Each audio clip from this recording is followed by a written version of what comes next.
In the 4th year of my marriage to Ethan, his first love got divorced and came back to the States. What was worse, I had cancer. I was dying. In the less than 6 months I had left, I continued to play the part of Ethan's good wife, right up until I died. And Ethan, after reading the diary I left behind, completely fell apart. Holding the thin diagnosis report, I stood at the hospital entrance, wanting to call Ethan.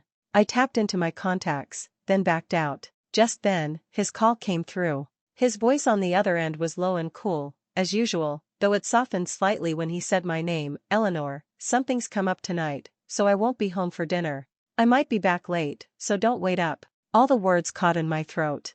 Okay. Just like always, a brief reply. The line went dead, but I kept the phone pressed to my ear. The sunset bled across the sky like blood. Ethan and I had been married for 4 years. But I had loved him for nearly 10. I got lucky. Ethan's family was pressuring him to marry, he was going on endless blind dates, and then he met me. My looks and background were acceptable, so we agreed to just get married. Ethan needed a wife, and I fit the bill. He was a very cold person, quiet, emotionally reserved, rarely showing any expression.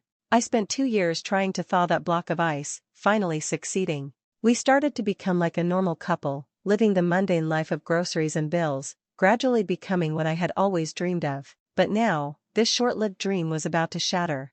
Today, the doctor confirmed I had pancreatic cancer. I also knew that today was the day his first love, Sophia, returned. That's why he was in such a hurry to hang up, to go meet the person he longed for. I didn't eat. I waited for him in the living room for a long time. Deep into the night, the front door opened, jolting me from a drowsy sleep. Ethan closed the door carefully, his steps light. The moment the living room light switched on, our eyes met. He paused for a second, then frowned slightly. Why aren't you asleep yet? I accidentally fell asleep out here. I smiled at him. I woke up when I heard you. Ethan murmured an his face calm. I went to take his coat. The scent of sandalwood mingled with gardenia, Sophia's favorite floral scent, hit my nose, making me nauseous. On the day I was diagnosed with a terminal illness, my husband had driven to pick up his first love who had just returned to the country. I should have asked him about it, but I just opened my mouth and said nothing. As if nothing had happened. The next morning, I still woke up early, making breakfast for Ethan as usual. Ethan had stomach problems. Once, it got so bad he was hospitalized for half a month, and I stayed with him the entire time.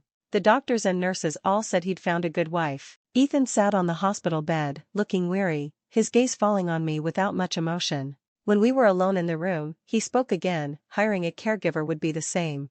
My hand paused while peeling fruit, the peel breaking. Sensing it, he added, you don't have to work so hard. It's not the same.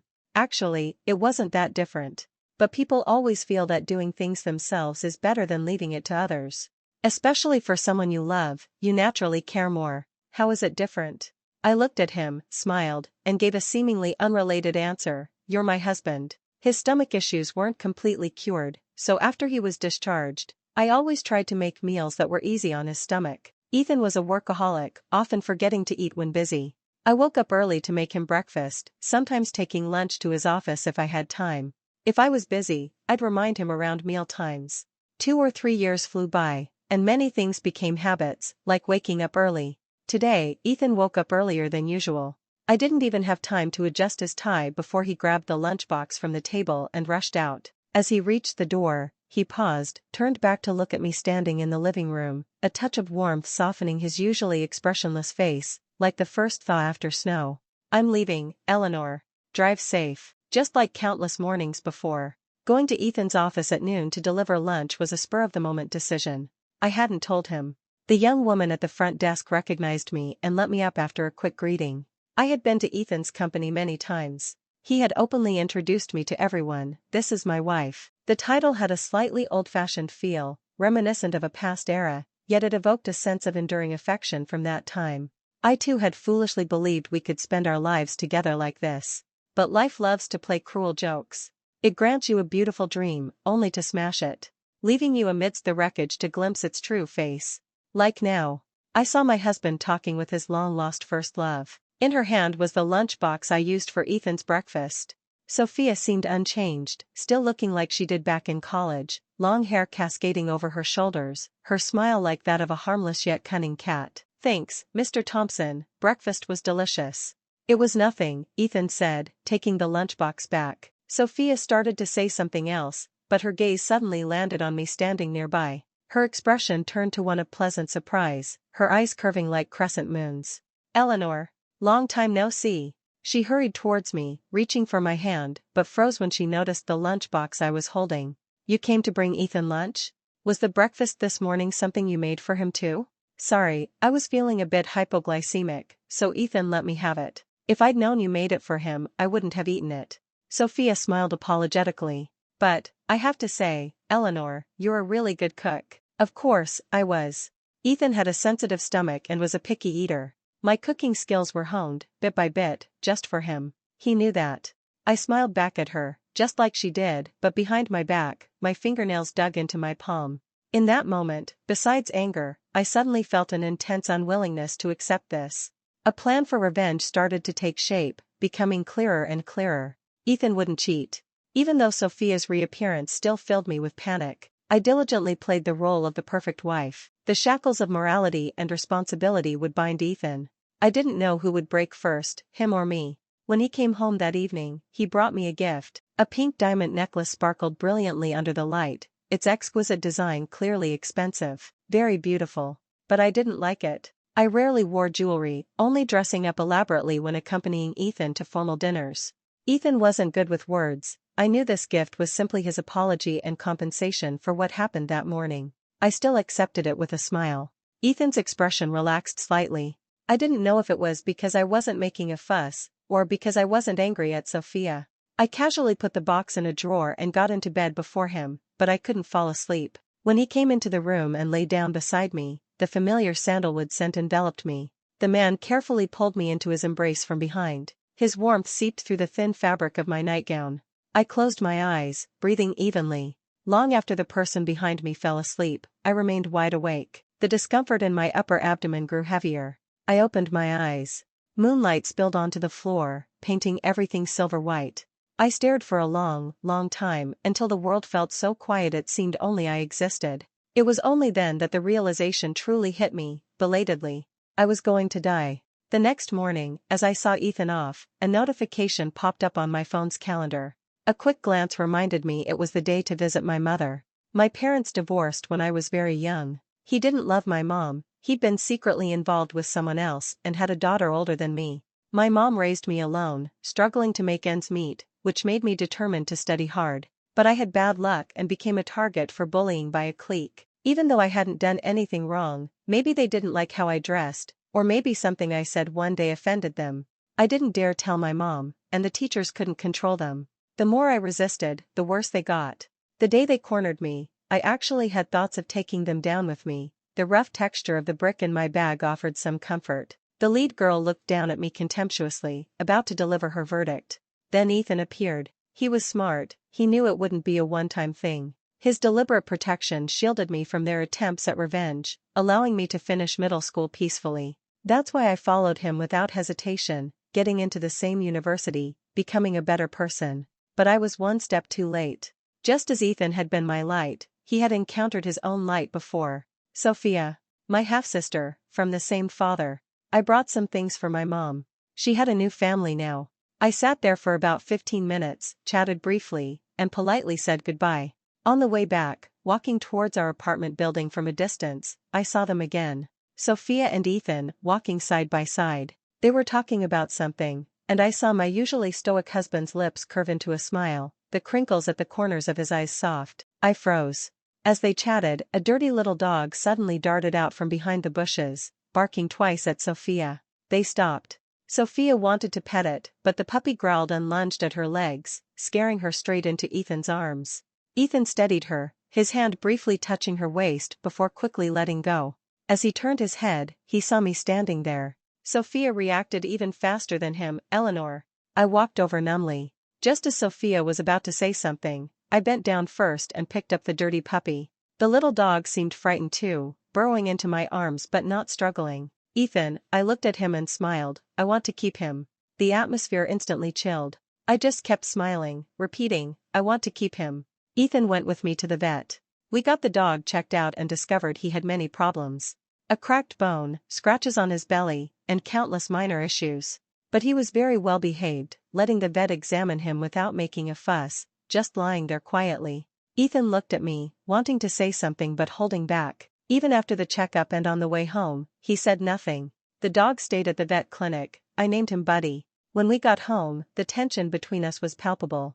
Ethan didn't speak, and I remained silent. Finally, we were both in the bedroom. The warm orange lamplight made the room feel cozy. I sat on the bed and watched Ethan come in wearing his pajamas. The warm light softened the sharp lines of his face. He rarely showed emotion. The occasional smile I saw was just a slight lift of his lips, fleeting like a night-blooming cactus. I didn't know how much Ethan felt for me. Over the years, I thought maybe he had developed some feelings. But those thoughts seemed laughable now that Sophia was back. "Ethan," I called out suddenly. He looked up at me, his expression innocent yet distant. "Do you still mean what you said?" "What did I say?" "You said, I am your wife. You would be good to me forever." I looked at him, smiling. Ethan suddenly lowered his gaze, his voice faint. "Why ask this all of a sudden?" "No reason, just thought of it." A dull ache started in my upper abdomen, the pain in my waist intensifying at night. Nerves in my head throbbed like a tightly wound string. "I will." The moment he answered, the room's light suddenly went out. The man's warm breath landed on my cheek, followed by a gentle kiss. "Good night, Eleanor." The breathing of the person behind me gradually evened out. I carefully slipped out of his embrace and turned to face him. Then, by the moonlight, I traced his features, inch by inch, from his brow bone to his chin. Ethan wouldn't cheat. But he would always think of Sophia. I suddenly wondered, after I died, if Ethan remembered this moment. How would he feel? The day I left the hospital, so many thoughts raced through my mind, eventually tangling into a messy ball of yarn. The very first thought was, when I die, what will Ethan do? He would have to remarry. At that time, I thought, Sophia is divorced, his wife is dead, maybe they'll get together. That would be okay. But definitely not now. So, I changed my mind. The first time I met Sophia was on my 10th birthday. My mom had managed to take a rare day off to take me to a restaurant. It was an upscale place with pricey dishes. Mom only ordered a few things. Not far from us sat a family of 3, laughing and talking, while my mom and I were rather silent. The girl at their table kept laughing, wearing a pretty princess dress and a light-up tiara. Her father sat opposite her, constantly taking pictures. When her father got up to go to the restroom, his familiar profile made the fork in my hand clatter onto the table. My mom noticed my reaction, followed my gaze, then looked back calmly. "Want to go say hello?" she asked peacefully. "He is your father, after all." When the father returned to his seat, the little girl ran laughing to greet him. He scooped her up, lifting her high, both their faces beaming with radiant smiles. I shook my head. My memories of my father were vague because he had never been close to me. Occasionally, when I tried to act cute with him, he would scold me coldly. This conflicting image of a father confused me for a long time. Later, I understood. He just didn't love me. All the things that seemed unattainable to me were readily available to Sophia. I continued to pretend I knew nothing, acting nicely towards Ethan, occasionally catching the scent of gardenia on his clothes. Sometimes I'd see Sophia's social media posts, pictures that always included a subtle hint of Ethan. Obscure yet obvious. I lingered on each post for a long time, then gave it a heart. But I never said anything. Just like before, maintaining a surface calm. Yet, there was a subtle undercurrent, hinting at an approaching storm. The only differences were that I had quit my job, Buddy was now part of the household, and I had picked up the habit of writing in my diary again. I wrote every day, recording the boring daily routine and my physical condition. I started having sleepless nights, my abdomen constantly aching with a dull pain. I still made Ethan's meals every day, but when it came time for my own meals, I'd stare at the food for a long time, having lost all appetite. When I visited my mom again, we still only chatted for about 15 minutes. As I was leaving, when she wasn't looking, I slipped the bank card with the pin taped to it into a book on the table. It contained most of my savings. This was the last time I would see her. She walked me to the door, her gaze lingering on my face, adding, "Take care of yourself." "Thanks, you too." My mom would be fine. She didn't love my dad, nor did she love me, but she fulfilled her maternal duty, raising me to be healthy. Later, perhaps as karma, my dad went bankrupt. But my mom's luck turned, she married the man she loved, had my younger brother, and their family of 3 was very harmonious. Ethan came home early that evening. He arrived just as I finished cooking. The dishes steamed invitingly on the table. We hadn't eaten together like this in a long time. Since Sophia returned, he had become increasingly busy. Ethan had excellent manners, quiet during meals. I used to think just sitting together like this, without talking, was beautiful. Ethan methodically picked at his food. I ate a couple of bites and lost my appetite, my abdomen starting to ache again. Just then, Buddy came downstairs and darted under the dining table. I put down my chopsticks. Ethan glanced at me. I explained, I'm going to get Buddy some dog food. Buddy's room was on the second floor. I had cleared out the former storage room to make a den for him. His food bowl was empty. I added some kibble, and Buddy wagged his tail, eating eagerly. I watched him, feeling slightly better. Suddenly, the pain in my abdomen intensified sharply, and a metallic taste rose in my throat. I covered my mouth with my hand. When I pulled it away, the bright red blood stung my eyes. Buddy abruptly stopped eating, turned, and pawed at my feet, barking at me. I grabbed a tissue, wiped away the blood, crumpled it up, and threw it in the trash. Crouching down, I ruffled his fur vigorously, murmuring, I'm okay. He barked twice more, forgetting his food, and tried to jump onto me. I picked him up. He stopped barking and just nuzzled me insistently. A knock sounded on the doorframe. Ethan stood there, watching us, his voice gentle. Finish eating first, Eleanor. I really had no appetite. I forced myself to finish. Ethan went to the kitchen to wash the dishes.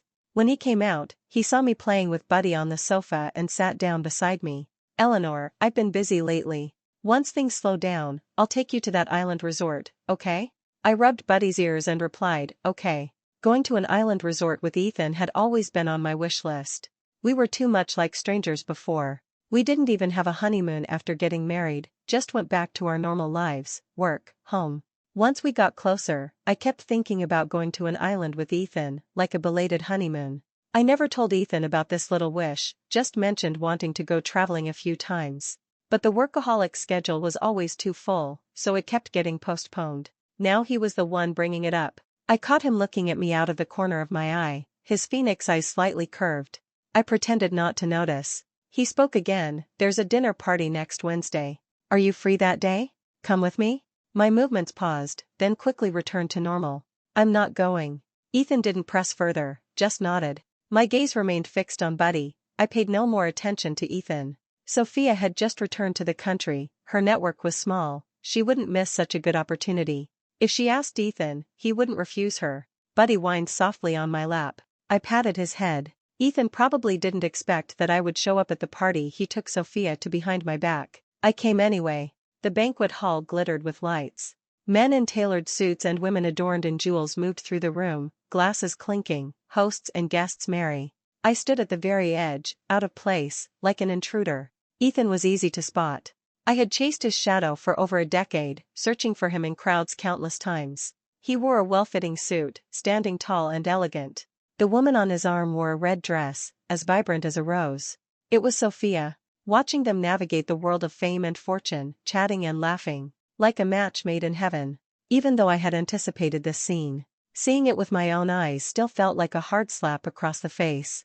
My heart pounded violently, vines of unease wrapping tightly around it, constricting, hurting so much it felt like it would explode. The threads in my mind tangled into a chaotic mess again, a vein throbbing at my temple. But I did nothing, just stood there, watching them arm in arm, smiling and greeting everyone. I saw someone approach Ethan, clap him on the shoulder, and point in my direction. Ethan turned his head. I wasn't wearing a fancy gown, and I was already very thin. I hadn't dared to look in a mirror for a long time, afraid of seeing my increasingly prominent cheekbones and the skull-like shape my face was taking on. I knew he saw me, because his expression changed instantly, becoming grim. Across the bustling crowd, we looked at each other from afar. I just watched him quietly, neither smiling nor crying. Seeing his face change, seeing him pull his arm away from Sophia and start towards me, his steps seeming difficult through the crowd. But I suddenly smiled at him, then turned and left the place. When I got home, I went straight to my old room. The tangled threads in my mind twisted together, impossible to unravel. The vines around my heart tightened further, feeling like they would burst at any second. I could no longer maintain my composure. Everything on the desk was swept to the floor, crashing loudly. It wasn't enough. The books on the shelves, I tore at them frantically, pages scattering like an out-of-season snowstorm. Still not enough. The small trinkets on the shelves, cosmetics, skincare products, the exquisite crafts Ethan brought back from business trips, the building blocks we assembled together. Destructive urges and rage intertwined, emotional impulses running rampant in my mind. The floor was a mess, chaotic, like my shattered life. When I came back to myself, the scissors were already pressed against my arm. And Buddy was barking frantically at my legs. The puppy's barks were sharp and urgent. Seeing me look down at him, he suddenly quieted, opened his mouth, and gave a goofy grin. The scissors in my hand clattered to the floor. Buddy immediately jumped towards me, barking as he came. I numbly gathered him into my arms. He then rubbed his furry head against me forcefully, his small body warm. Holding him, tears suddenly fell. All the impulses faded. Destruction hadn't brought satisfaction, only leaving a bottomless black hole in my heart. Such torment. When Ethan came home, I had already tidied up the room. He wanted to talk to me. I sat on the sofa, smiling at him. I knew he wanted to explain, yet didn't know how to begin. I had been with him for 4 years. Navigating the social scene with him. Ethan wasn't eloquent, but his thoughts were clear, everything he said sounded cold. It was I who taught him, bit by bit, how to handle situations, how to deal with those old foxes. Now he moved through such occasions with ease, though outside this world of fame and fortune, he remained reserved. I used to think I loved every aspect of him. Now, thinking back, perhaps he just didn't have much to say to me. I smiled and spoke first, cutting off whatever he intended to say. It's okay. I know Sophia just got back, she doesn't have connections here, you wanted to help her, so you took her to the dinner. Ethan's expression flickered. Yes. It's okay, I looked at him, my voice gentle, I don't mind. Ethan looked at me without speaking. Our eyes met.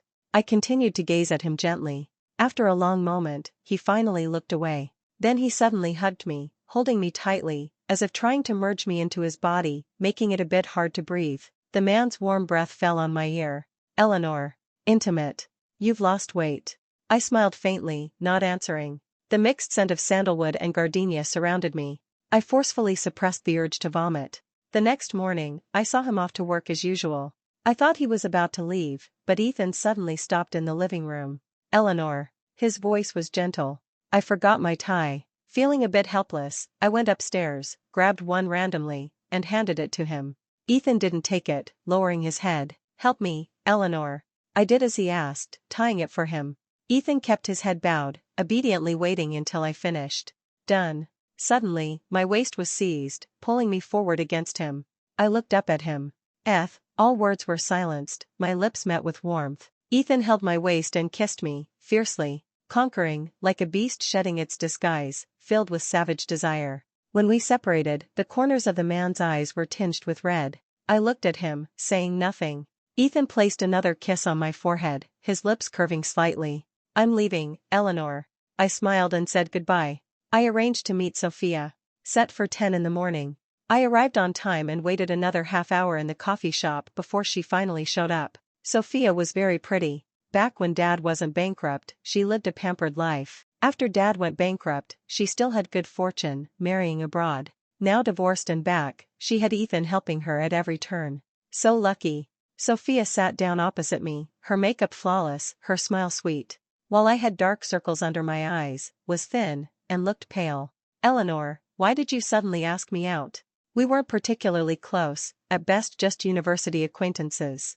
I didn't know how she could call me so familiarly. I hadn't touched the fruit tea I ordered, its icy touch brought me back to my senses. Oh, you already ordered. Sophia's eyes fell on the table, then she smiled and called the waiter, an iced Americano, please. Finally, she rested her chin on her hand and smiled at me. Your Ethan loves iced Americanos too. I didn't used to like them, but I've started to recently. I took a sip of the fruit tea, not responding to her comment. Sophia's smile was obedient and innocent. She was the one who initially told me she was divorced and back. Someone I hadn't seen in years suddenly added me on social media. Her tone was polite, yet couldn't hide the triumphant undercurrent. As if eager to tell me, I'm back to steal your husband. After the fruit tea's fragrance faded, only a bitter taste remained in my mouth. Sophia's iced Americano hadn't arrived yet. Her gaze remained fixed on me. Seeing me look up, her smile deepened. Speaking of which, I should thank your. A sharp, loud sound echoed through the cafe. The few seated customers craned their necks to look our way. Sophia's face turned to the side, a red mark blooming on her fair cheek. As if stunned by my sudden slap, she covered her face and turned back to me. Elian, I didn't want to hear her say my name. One slap wasn't enough to vent my anger. I picked up the fruit tea from the table, held it over her head, and poured it all over her. The dark liquid ran down her hair, dripping onto the tabletop, some spreading across her white shirt. Lemon slices, peach chunks, fruit pulp from the bottom of the cup stuck to her hair, clothes, and bag. Her makeup wasn't waterproof, her eyeshadow smudged. She looked comical and ridiculous. She froze for a moment. Countless eyes in the coffee shop stared intently at us, watching our every move. Suddenly, her eyes reddened, tears welling up, looking pitiful. "Eleanor, what are you?" "Sophia." I interrupted her performance coldly. "You know exactly what. Don't play your innocent games with me." Tears glistened in her eyes, threatening to fall. "You came back for Ethan. You knew Ethan would be good to you, you want to snatch him away, right?" I watched her calmly, my voice steady. Her face paled for an instant, then she quickly regained composure, pulling out tissues from her bag and slowly wiping the stains from her face. "Yes." Sophia looked at me, a confident, determined smile slowly spreading across her face, her voice low. "Eleanor, you can't force matters of the heart." We had already dropped all pretenses. I looked at her, but suddenly laughed. "You're right. Sophia, want to make a bet with me? If you win, he's yours. I'll step aside willingly, and you won't have to bear the burden of being the other woman." Sophia watched me quietly, then smiled brightly. "Okay." When Ethan returned, I was in my room writing in my diary. Hearing him open the door, I put down my pen and tucked the diary into the drawer. Ethan had been coming home early recently. Sometimes he'd even walk buddy with me in the evening. That night, I was sitting on the bed reading when he suddenly came closer and pulled me into his arms. I leaned against him, feeling the warmth of another person's slightly higher temperature. He rested his chin on my head, reading the cheesy romance novel in my hand along with me. We reached a part where the male lead backed up the female antagonist, who then slapped the female lead. The female lead cried out, "But I'm your wife." His arm around my waist tightened. I nonchalantly turned the page. I continued reading, watching the male lead repeatedly help the antagonist suppress the female lead getting heartbroken again and again, finally resolving to leave him. The male lead had an epiphany, immediately started pursuing her again, and after some twists and turns, they got their happy ending. By the time I finished the book, it was midnight. I remembered the sleeping pills in the other room and tried to pull away from Ethan's embrace, but he didn't let go, holding me firmly. "Ethan?" I called his name. "Mem," he responded softly. The room fell silent. So quiet I could hear his heartbeat. "Eleanor." He buried his head in my shoulder, a hint of vulnerability in his voice. "You didn't used to call me by my full name." I suddenly wanted to laugh. Ethan didn't used to call me Eleanor either. He used to call me Ms. Hayes, politely, with a detached and unfamiliar tone. Turns out we had both changed. I turned over, facing him, my hands circling his waist, smiling as I called him, "Ethan." He looked at me, his eyes carefully scrutinizing my every emotion, finally lowering his gaze, pulling us closer. "Eleanor." I never knew Ethan could act so deeply affectionate. But if he truly loved me, why was he so attentive to Sophia?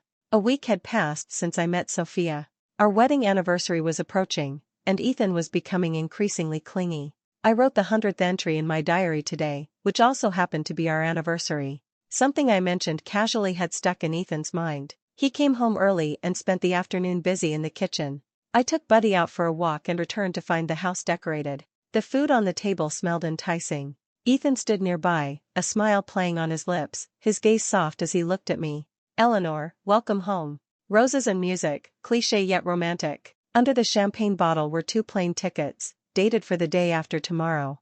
I glanced at Ethan, then at the tickets, and smiled. The clock on the wall pointed to 8. The atmosphere was perfect. Until Sophia called. The beauty queen crying her eyes out, saying she felt awful. She used the intimate nickname that belonged to their past. "Effie, I feel so terrible, I don't know anyone here. Can you come help me, please?" Effie. The romantic mood shattered instantly. Ethan glanced at me. Just that one look. I understood. "Eleanor. I'm sorry. I'll just take her to the hospital and be right back, really quick." I only asked him one thing. "Can you not go?" Ethan looked at me, silent. The atmosphere instantly dropped to freezing. I saw the smile disappear from his lips, transforming back into the Ethan from 4 years ago. Cold. The stranger Ethan. He looked away, then assured me again, "I'll be right back. I won't miss our anniversary." We seemed locked in a standoff. Finally, I relented. I said, "Okay." Ethan turned and walked towards the door. I stood in the living room watching his back. Seeing him turn back, I smiled. Like countless times before, like a proper wife towards her husband. I said, "Be careful." He said, "Okay." I watched him disappear into the night. The music from the speaker still flowed. I casually smashed it on the floor. After the loud crash, the living room fell silent. I turned and went back to my room. Ethan wouldn't be back tonight. I knew. Sophia had won the bet. But I hadn't lost either. I went back to my room, locked the door, took the diary from the drawer, and flipped to the last page. As I put pen to paper for the final entry, I suddenly found it incredibly difficult. All the thoughts in my head scattered again, like unresolvable garbled code. My abdomen, head, heart, all felt like they were being carved out with a knife. I suddenly felt so cold, a chill seeping from my bones. My hand holding the pen trembled, but I still wrote, stroke by stroke. August 25th, XX22. Today is our wedding anniversary. Ethan cooked for me and decorated the house. He even planned to take me to the island. Before the celebration could begin, Sophia called. Ethan went to Sophia. He left me. I can never go to the island now. Goodbye, Ethan. Tears dripped onto the paper, blurring the ink. Yet I felt no sadness, the tears were from the pain. I lived on love, others' love and my own. Since no one loved me, I lived solely on my love for Ethan. I used to love Ethan so much. Once that devotion was exhausted, only an empty shell remained. Like a candle burned to its end. Couldn't live much longer. My last shred of love for Ethan dissipated completely today. As the last word was written, I sat at the desk and burst into laughter, loud and unrestrained. My part ended today. Why hide it from Ethan? Why pretend not to see their affair? Why give Sophia the chance? What I gave Sophia wasn't a vine to climb the social ladder, but a sharp, piercing knife. The living can never compete with the dead. It didn't matter if Ethan didn't love me, but he would never forget me for the rest of his life. He owed me. I wanted him to feel guilty, to regret. I wanted him to look at this diary, to experience my feelings over and over, to spend his life recalling how, as his wife battled a terminal illness and walked towards death, he pushed her step by step into a deeper abyss of despair. This absurd stage play reached its climax with my death. Next up, it was Ethan and Sophia's turn. The hard sleeping pills stuck in my throat, making it difficult to swallow. I forced them down with gulps. Left on the desk wasn't just my diary, but also the meticulously compiled cookbook for him. His stomach was sensitive, and he was picky. Over these 4 years, I had figured out his tastes bit by bit. This too was my gift to him, a grand one. I lay quietly on the bed, hands folded, awaiting the arrival of death. The room was silent. Until a dog barked outside the door. Something heavy kept throwing itself against the door, making dull thuds. I stared at the ceiling, ignoring it all. Buddy kept barking. Sleepiness began to take over my brain, consciousness fading. Ethan suddenly felt an immense panic, as if he was about to lose something incredibly important. Like that day, in the banquet hall, when he saw Eleanor standing far away, pale, gaunt, as if she would leave him the very next second. Only one thought screamed in his mind: grab her, don't let her leave. But she left anyway. A huge sense of dread enveloped him. He even forgot why he was at the party. After staying distractedly for another hour, he rushed home. He thought Eleanor would be angry, jealous, furiously questioning why he did that. But she wasn't. She just sat on the sofa, smiled at him, and then, in a tone that could almost be called gentle, smoothed things over for him. The feeling of insecurity wasn't soothed, instead, it intensified. It's okay. Ethan reassured himself. Eleanor loved him very much. He always knew Eleanor loved him because she was always direct, passionate, and sincere. He knew Eleanor would tolerate him, forgive him. That's why when Sophia called, crying and using that familiar old nickname, he agreed to go. Eleanor would understand. He took Sophia to the hospital, got her set up with N4 drip. As he was about to leave, she suddenly grabbed his sleeve. Sophia's eyes were still wet with tears, red-rimmed. "Effie, can you stay here with me for a while, please?" Ethan wanted to refuse. He had promised Eleanor he wouldn't miss their anniversary. But Sophia just looked at him with tears in her eyes, her body thin and trembling slightly. And it was late. He softened. Ethan returned home in the early hours of the next morning. The living room light was still on, casting a warm glow in the pre-dawn dimness. Ethan quickened his pace, eager to see Eleanor. He had broken his promise. But Eleanor wasn't in the bedroom. Not in the study, nor in the room she used to sleep in alone. Nowhere. The food on the dining table was cold, untouched. In a corner of the living room lay the wreckage of the speaker, clearly thrown forcefully onto the ground. Only a few of her clothes and Buddy were missing from the house. Eleanor was angry. Ethan assumed she was just sulking and had gone on a trip. It was okay, she'd cool down. When she came back in a few days, he would apologize, explain everything. But days passed, and Eleanor didn't return. No one knew where she went. Eleanor's phone was off. Her colleagues said she had quit her job 3 months ago. Her mother said she hadn't seen her in a month. Please tell her, when she has time, to take the bank card back. I don't need her money, she should keep it herself. The middle-aged woman's attitude was polite yet distant. Only then did Ethan sense something was truly wrong. Panic surged back, stronger than before, like a giant wave after a brief retreat. Ethan started investigating Eleanor's whereabouts, her recent social interactions, even checked the dashcam footage. Eleanor's days seemed simple. Morning walks, grocery shopping, lunch at home, afternoon walks with Buddy. Day after day. Except sometimes, she would drive to the hospital. Ethan wasn't stupid. Connecting the dots, the answer became terrifyingly clear. The times he woke up startled at night to see her sitting by the bed, staring out the window, wide awake. Her increasingly thin body when he held her, the growing silence at the dinner table and her furrowed brow. Ethan didn't want to believe it. Because she hadn't told him anything. But he couldn't deny it. Because she hadn't told him anything. Ethan searched for her for a long time, but Eleanor had vanished, untraceable. A month and a half later, an unfamiliar number called him. They told him Eleanor had passed away. Eleanor died in a care facility on an island. By the time Ethan arrived, her ashes had already been scattered into the sea. The person who met him was Eleanor's caregiver, a young woman whose attitude towards him was cold. In the room where Eleanor had stayed, she handed him 3 notebooks. These are Ms. Hayes's diaries and some other notes. The woman paused, then added, Eleanor asked me to burn them, but I thought Mr. Thompson should see them. As she left, she glanced at Ethan again, her eyes filled with unconcealed frostiness. Ethan sat silently in the room for the entire afternoon.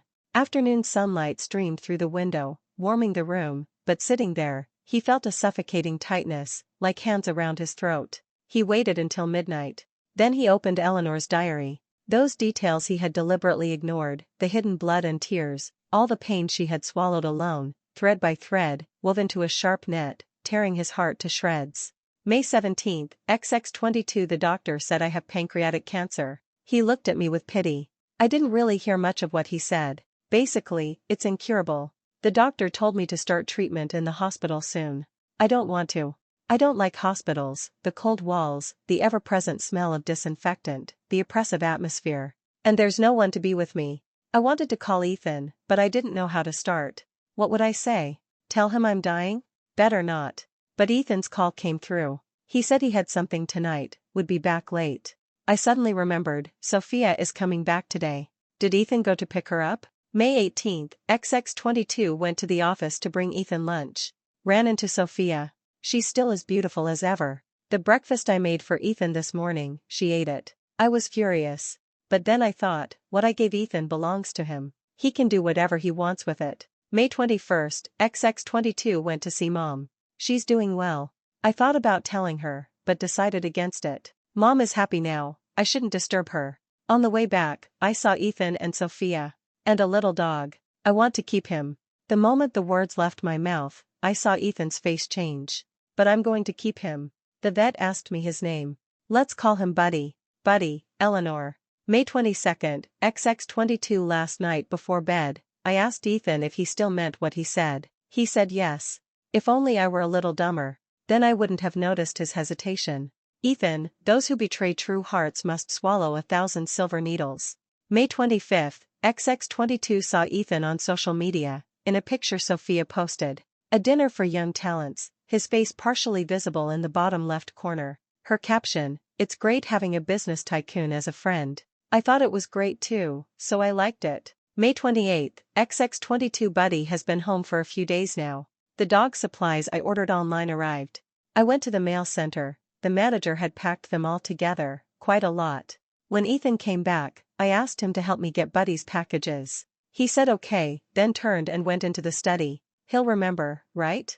June 1st, XX22 Children's Day. Took Buddy out to play all day. Passed the mail center on the way back. I thought about it, then went in to get the packages myself. The guy at the mail center was nice. He offered to help carry them to my car. Buddy's room is on the 2nd floor. I didn't wait for Ethan to come back. June 7th, XX22. My sleep quality is terrible, and I often can't fall asleep. Took Buddy out during the day, past a cake shop. I remembered I hadn't had dessert in a long time, bought a box of tiramisu.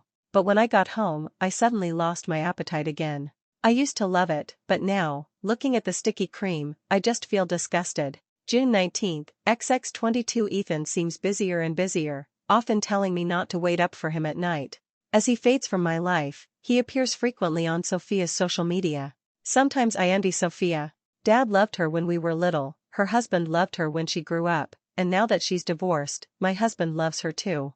It feels like I have nothing. June 25th, XX22. I have complete insomnia now. Night after night of wakefulness and worsening pain. It hurts standing, sitting, lying down. It hurts so much. The person in the mirror looks terrible. My face has a yellowish tint. June 30th, XX22. Ethan came home for dinner. I actually haven't eaten properly in a long time. Forcing down a bite only makes me vomit it back up, so I just eat very little. I used the excuse of feeding Buddy. Then, I threw up blood. I'd only seen it on TV, the terminally ill heroine coughing up blood, looking tragically beautiful like Shishir clutching her heart. I didn't get the heroin treatment, just the heroine's illness. It's actually not a big deal, just throwing up some blood. Compared to the pain and insomnia, throwing up blood seems almost trivial. July 5th, XX22. Ethan asked if I wanted to go to the dinner party. I said no. I haven't looked in the mirror much lately. Bad sleep at night, unable to eat. Brushing my teeth this morning, I happened to look up. The person in the mirror looked somewhat unfamiliar. Cheeks gaunt, cheekbones slightly prominent, dark circles under eyes, pale lips. As if aged significantly overnight. But I'm only in my 20s, the prime of my life. It will get worse towards the end. Weight loss, jaundice, abdominal pain, nervous exhaustion, clinging like a shadow, like a disease festering in the bones. Torturing me until death. I don't want to die looking so ugly. July 11th, XX22. I broke my promise. I went to the party after all. Ethan and Sophia look good together. This thought wouldn't have popped up the moment I saw them if I weren't losing my mind. Later, Ethan saw me. He started walking towards me, but I ran away. I realized I'm starting to lose control of my emotions. If Buddy hadn't been there, I don't know what I might have done. July 18th, XX22. Abdominal pain, insomnia. Threw up after eating again. July 22nd, XX22. The scissors I keep in the room have blood on them. Came back to myself and realized I had cut my arm. Quickly bandaged it. It's not the first time. I plan to go to the hospital tomorrow for some sleeping pills. July 26th, XX22. Abdominal pain, vomiting blood. It gets worse after eating. I don't want to eat anymore. July 30th, XX22. Almost fainted from the pain lying in bed. When consciousness returned, I saw Buddy licking my hand by the bedside. I reached out and patted his head. Picked up my phone to scroll through social media. Opened it and saw Sophia went to the beach. The 9 photos of the scenery were beautiful. In the last one, I saw one of Ethan's hands. Still wearing our wedding ring. August 1st, XX22. Pain. August 5th, XX22. Went to the hospital for painkillers. August 15th, XX22. Met Sophia. She's so beautiful. I haven't looked in the mirror in ages. I know I look very ugly now. August 20th, XX22. Sleeping pills seem to be losing their effect. The doctor advised me to just check into the hospital. He said it would get more painful towards the end. I refused. I wasn't planning on living until the very end anyway. August 25th, XX22. The original words were crossed out with a black line. 2 new sentences were added. Eleanor died on this day. But Buddy saved her. August 25th, XX22. I was supposed to die today, but Buddy wouldn't let me. He kept barking, so loud, so annoying it kept me awake, so annoying I got frustrated, so annoying, I couldn't take it anymore. With my last bit of consciousness, I dialed 911. I woke up a few hours later, and 4 drip in my arm. A nurse stood by my bed. "Where's Buddy?" She seemed momentarily confused. "Buddy is." I pushed myself up on the bed, trying to sit. My body still wouldn't obey properly. The nurse helped me. "I want to go home." "You're still very weak, you can't." "I want to go home." I lowered my eyes. Stubbornly, unreasonably repeating it. Buddy wasn't here. I had to find Buddy. It was already midnight when I got home. There were messages from Ethan on my phone. I didn't read them, just blocked him directly. The moment I opened the door, the small, cream-colored dog leaped into my arms. Buddy kept whining in my arms, nuzzling me, licking me constantly. Holding him, tears suddenly streamed down my face. All the suppressed emotions erupted like a flood. I sat holding him on the cold living room floor and cried for a long time, cried until my eyes were swollen. Finally, I buried my face in his fur, whispering in a voice only we could hear, "Buddy, let's go." I wanted to go somewhere nobody knew.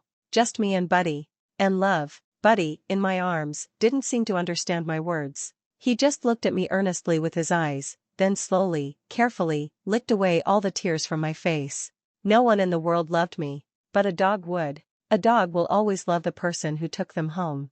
Buddy will always love Eleanor. I drove through the night to an island, settling into a care facility. Life on the island was as beautiful as I had hoped. During the day, I played with Buddy on the beach, chatted with the townspeople, and in the evenings, walked along the shore. I loved the sea. The boundless waves and the salty sea breeze. Just looking at the ocean inexplicably calmed my heart. I hired a caregiver, a young woman named Chloe, pretty and capable. After helping out for a few days, I told her things might get tougher later. She saw me cough up blood and asked what illness I had. Pancreatic cancer. I casually tossed the blood-stained tissue away and replied. Chloe's eyes immediately reddened. I panicked slightly, unsure how to comfort her. The young woman looked at me, tears streaming down. "Eleanor, you're only in your 20s. Her tears fell onto my hand, burning hot. Why did you get this disease?" Young women easily empathize with other young women. Even though we hadn't known each other long, even though she didn't really know my life story, the sadness and grief she felt for me were so real. I wasn't actually sad, because I was used to it. But when she gently held my hand, choked up, and asked, "It hurts a lot, doesn't it?" I cried too. The illness had already ravaged me. From the moment I opened my eyes, the pain woke up with me, then followed me like a shadow. I couldn't eat. All those once delicious foods tasted like sawdust. I didn't dare eat. Because it hurt more afterward. The suffering wasn't just physical. Insomnia led to nervous exhaustion. With no one to confide in, I could only chew on this pain day after day. Only Buddy was by my side. The little dog couldn't talk, just circled around me anxiously, whining, when I felt bad. When I held him, he stopped whining, just quietly licked my hand. "It hurts a lot," I told her. The words felt like complaining, like seeking comfort. Things you're supposed to tell someone who loves you. But I had no one to tell. I couldn't tell my father, because his only daughter was Sophia.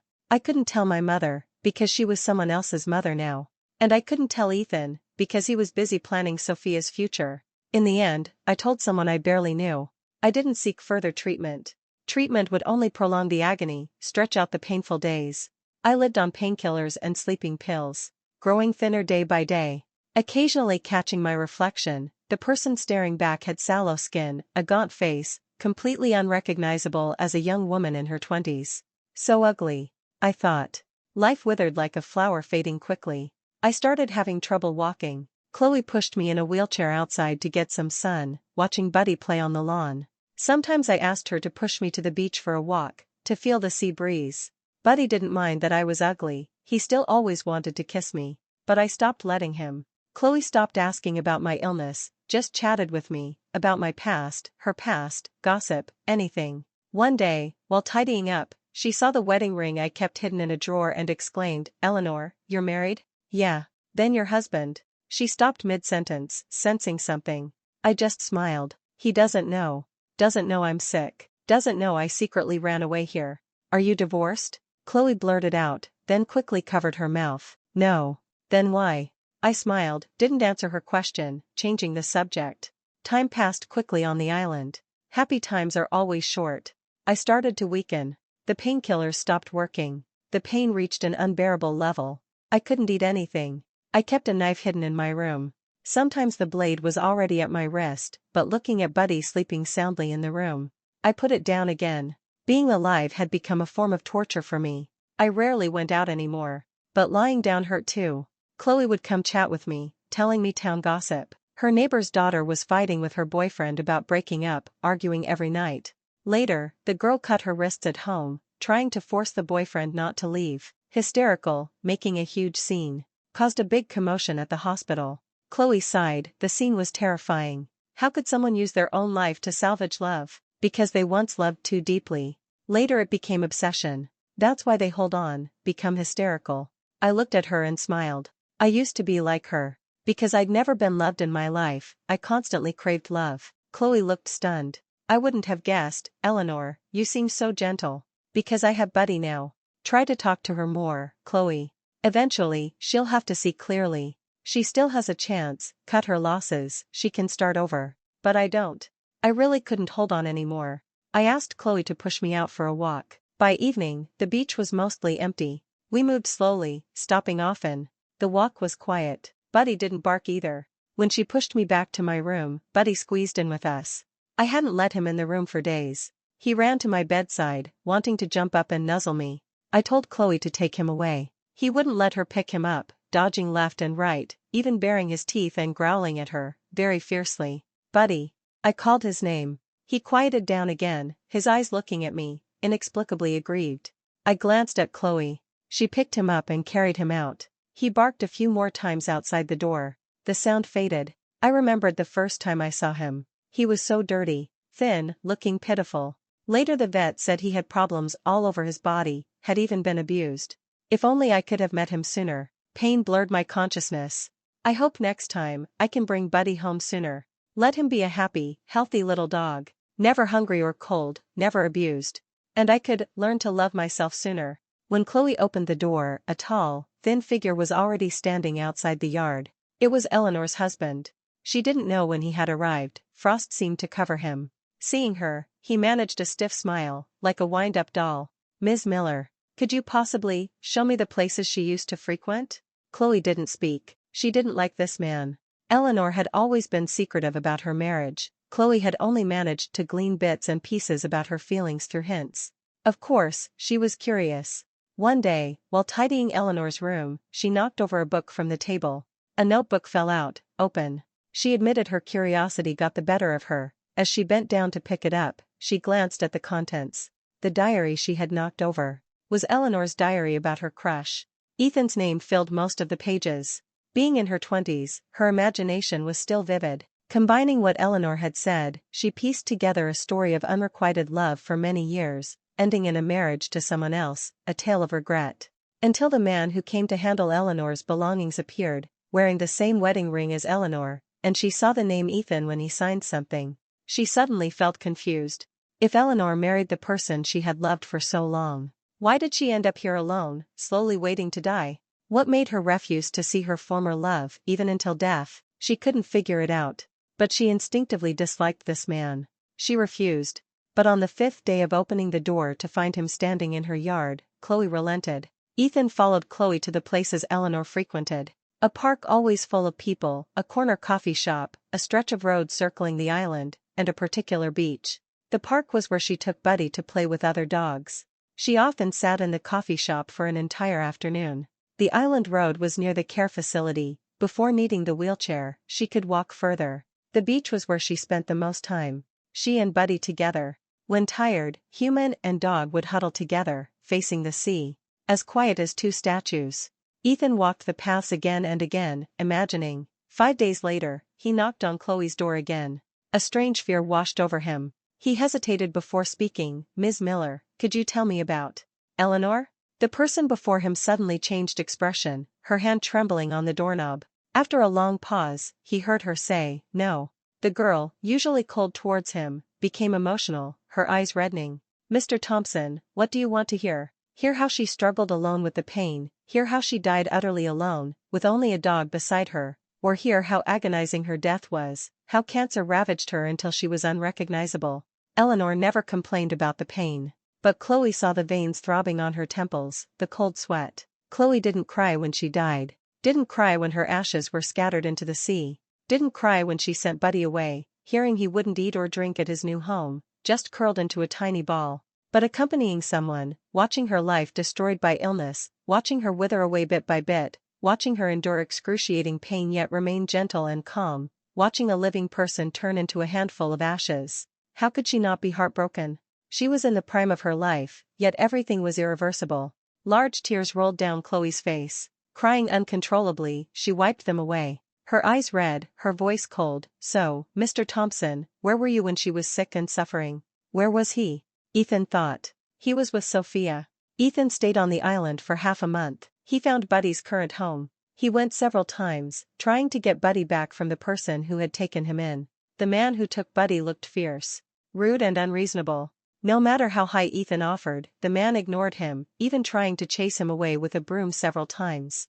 Ethan didn't give up, kept going back, getting chased away, returning the next day. After 7 or 8 days, the man lost his patience, stood at the door yelling at him, then asked, "It's just a little mutt, why are you so obsessed with getting him?" Ethan stood there, silently taking the scolding like a schoolboy. When asked the question, the air fell silent for a moment. The man didn't want to deal with him, about to go back inside, when he suddenly heard Ethan say, "He belonged to my late wife." The large, burly man turned back, looked him over a few times, then went inside without another word. Ethan stood silently at the door. A moment later, the man came out again, holding the little white dog. The man handed Buddy to him. "Take good care of him. Otherwise, when you see her again, she'll blame you." Buddy wasn't close to him. Ethan took him home. His bed and toys were still in the old house. But Buddy spent every day in the room Eleanor used to live in. Ethan knew why. Because it smelled like her. The little dog curled himself into a ball, burying his face in the pillow. Quiet, not making trouble, very well behaved. Life seemed unchanged from before. Ethan still went to work, came home, ate, lived, day after day.